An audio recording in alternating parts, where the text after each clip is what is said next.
Team, उन्होंने काम किया, हवा बनाई। लेकिन बिहार की जनता ऐसे हवा से नहीं होती है, उसको धरातल पे जब तक काम नहीं दिखता है।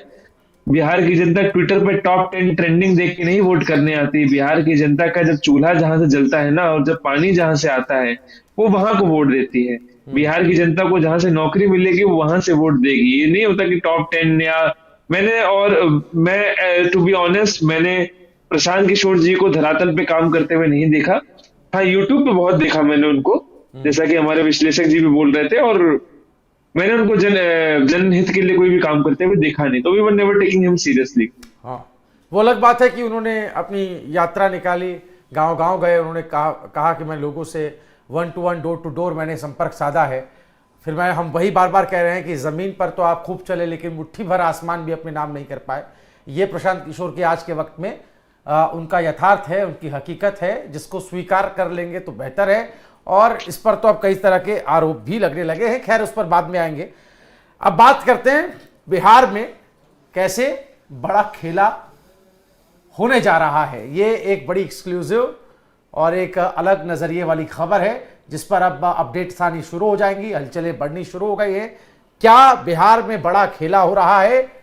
नीतीश कुमार क्या मुख्यमंत्री नहीं बनेंगे? ये सवाल उठ खड़ा हुआ है। पंकज प्रसून जी, शुरुआत आप ही से करते हैं। अब बहुत हो गया पक्ष विपक्ष, अब जो सरकार बनेगी उसका मुखिया कौन होगा, अब बहस इस पर होगी, लड़ाई इसकी होगी। मैं आपको एक इंटरेस्टिंग आंकड़े बताता हूं। भारतीय जनता पार्टी, चिराग पासवान की पार्टी, जीतन राम मांझी की पार्टी और उपेंद्र कुशवाहा की पार्टी, ये चारों मिलाकर हो जाती है 124 सीट। बहुमत के लिए चाहिए 122। मतलब कि नीतीश कुमार के बिना भी ये सरकार बहुमत में आ सकती है और आती हुई दिख रही है। लेकिन नीतीश कुमार को भारतीय जनता पार्टी छोड़ना नहीं चाहती। हां, सिर्फ एक बात चाहती है कि जिसकी जितनी संख्या भारी उसकी उतनी हिस्सेदारी। तो हमारा 95 सीट है मालिक, आपका 85 सीट है। तो जरा विचार कीजिए कछु। और ऐसे भी आपकी उम्र तो हो ही गई है, अब 9 बार मुख्यमंत्री बने हैं, आपका बच्चा लोग के जान लीजिएगा 10वीं बार थोड़ा सा। तो ये वो सिग्नल्स दिए जा रहे हैं भारतीय जनता पार्टी की ओर से। वो सिग्नल कैसे हैं मैं आपको बता रहा हूं। विनोद तावड़े का बयान आता है कि यार सब मिल बैठ के तय करेंगे। और मिल बैठ के तय करेंगे कौन? बीजेपी और जेडीयू नहीं, सभी मिल बैठ के तय करेंगे, वो पांचों। अब चिराग पासवान किसके लिए वोट करेंगे, अब जीतन राम मांझी किसके समर्थन में जाएंगे, और उपेंद्र कुशवाहा किसके समर्थन में जाएंगे, किसे पता। हो सकता है वो सब मिलकर ये भी कह दे कि बीजेपी का मुख्यमंत्री बनना चाहिए, इसमें कोई बुराई नहीं है जब सबसे ज्यादा सीट आया है और सबसे बड़ी पार्टी है जी, और स्ट्राइक रेट के हिसाब से भी सबसे बड़ी पार्टी है, क्योंकि चिराग पासवान का तो नारा ही स्ट्राइक रेट है। बस यहीं पर आपको रोक रहा हूं। चिराग पासवान का जिक्र किया, उनका भी बयान आया है। पंकज जी सुन लेते पहले चिराग पासवान क्या कह रहे हैं।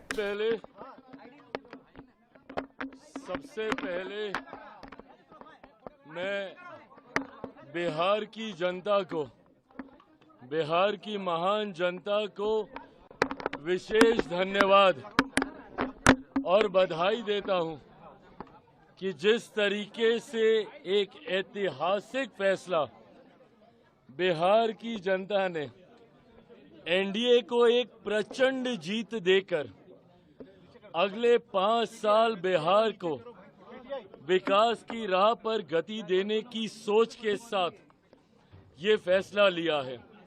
मैं ये मानता हूं और मैंने हमेशा कहा है कि बिहार और बिहारियों में वो बुद्धि है, वो क्षमता है कि सही समय पर सही फैसला लेते हैं। ये एक लंबे समय के बाद बिहार में डबल इंजन की सरकार को मजबूती देने का एक ऐसा लम्हा आया जहां एक तरफ मेरे प्रधानमंत्री नरेंद्र मोदी जी की सोच, तो वहीं मुख्यमंत्री नीतीश कुमार जी के अनुभव का गठजोड़ अगले 5 साल मजबूती से बिहार को विकास की राह पर आगे लेकर जाने का काम करेगा। ऐसे में बिहार की जनता ने एक मजबूत ऐतिहासिक फैसला लेते हुए जो विश्वास इस डबल इंजन की सरकार हमारे एनडीए के गठबंधन पर जताने का काम किया है, मुझे लगता है कि इस एक जवाब ने कई सवालों के ऊपर पूर्ण विराम लगाने का काम किया। जो लोग मुख्यमंत्री नीतीश कुमार जी की स्वास्थ्य को लेकर सवाल उठाते थे, जो लोग पिछले 2 दशक के एनडीए के कार्यकाल को लेकर सवाल उठाते थे, जो लोग जंगल राज के होने ना होने और आज की तारीख में जंगल राज के क्या मायने हैं उस पे सवाल उठाते थे, या जो लोग मेरे प्रधानमंत्री की प्राथमिकता में बिहार कितना है उस पर सवाल उठाते थे, या जो लोग चिराग पासवान के बिहार फर्स्ट बिहारी फर्स्ट पे सवाल उठाते थे, गठबंधन में मेरी भूमिका के ऊपर सवाल उठाते थे कि इसके पास ज्यादा इसको सीटें दे दी गई, इतना ये लोग प्रदर्शन नहीं करेंगे। मुझे लगता है ये एक जवाब ने एक रिजल्ट ने कई प्रश्नों के जवाब देने का काम किया। पर मैं मानता हूं कि अब यहीं से जहां एक तरफ मैं बिहार की जनता का धन्यवाद करता हूं, तो ये कतई संभव मेरे प्रधानमंत्री नरेंद्र मोदी जी के बिना नहीं हो सकता था। जिस तरीके से प्रधानमंत्री ने पिछले साल सवा साल में जब से तीसरी बार केंद्र में हमारी सरकार बनी है तब से लेकर अभी तक जिस तरीके से उन्होंने निरंतरता में बिहार आकर बिहारियों को प्राथमिकता में रखकर लाखों करोड़ों की परियोजनाओं को धरातल पर उतारने का काम किया, और जिस तरीके से मुख्यमंत्री नीतीश कुमार जी के नेतृत्व में उन तमाम योजनाओं को धरातल पर उतारा गया। अगर मैं मेरे प्रधानमंत्री के शब्दों में कहूं तो नरेंद्र और नीतीश इस जोड़ी ने एक अपना कमाल करके दिखाया है, और मैं ये मानता हूं कि ये हमारे गठबंधन की ताकत है। शुरू से मैंने कहा था कि पांचों दलों का ये गठबंधन एक विनिंग कॉम्बिनेशन है, एक विनिंग अलायंस है। मैंने ये भी कहा था कि 2020 में भी अगर हम लोग एकजुट होते, अगर ये यूनाइटेड एनडीए 2020 में भी होता तो भी हम लोग इतना ही शानदार प्रदर्शन करते। पर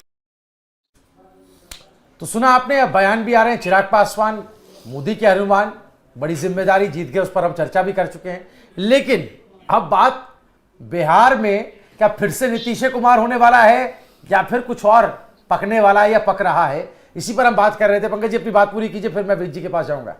चिराग पासवान को मैं बड़े ध्यान से सुन रहा था, और राजनेता बड़े चतुर होते हैं, वो कह भी देते हैं और लोग समझ भी नहीं पाते। वो कह रहे थे कि प्रधानमंत्री नरेंद्र मोदी का प्रचंड आशीर्वाद, और फिर धीरे से कहते हैं नीतीश कुमार का अनुभव। वो चाहते तो नीतीश कुमार का नाम पहले ले सकते थे क्योंकि बिहार का चुनाव है, और जेडीयू के तमाम नेता जब आपको बोलते मिलेंगे वो कहेंगे कि हमारे नीतीश कुमार जी की विश्वसनीयता और नरेंद्र मोदी जी का आशीर्वाद। तो ये आगे पीछे जो बोलते हैं ना कि किसका नाम पहले ले रहे हैं, वो बहुत महत्वपूर्ण है। दूसरी बात कि मैं बार बार ये बोल रहा हूं कि बहुमत तो आ रहा है नीतीश के बिना भी, लेकिन नीतीश के बिना ये चलाएंगे नहीं सरकार। अब याद कीजिए महाराष्ट्र रिजल्ट आया, बीजेपी सबसे बड़ी पार्टी बनी, और गुजारिश की गई उद्धव ठाकरे से कि सबसे बड़ी पार्टी हम हैं तो मुख्यमंत्री का चेहरा हमारा होना चाहिए। वो मुख्यमंत्री बनने के लिए रूठ गए। अगर उस रास्ते जेडीयू चलती है तो याद रखिए कि अगले 5 साल बाद जो चुनाव हो उसमें नीतीश कुमार नहीं रहेंगे। तो नीतीश कुमार के बिना इस जेडीयू को लड़ना है अगला चुनाव।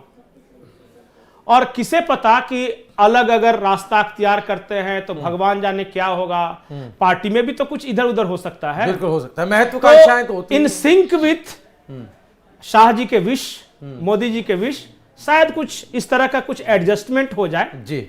और मुझे लगता है कि नीतीश कुमार से ही कहवाएंगे ये कि मेरा आशीर्वाद इनके साथ है, अब मैं भीष्म पितामह हूं। बिल्कुल, चलिए।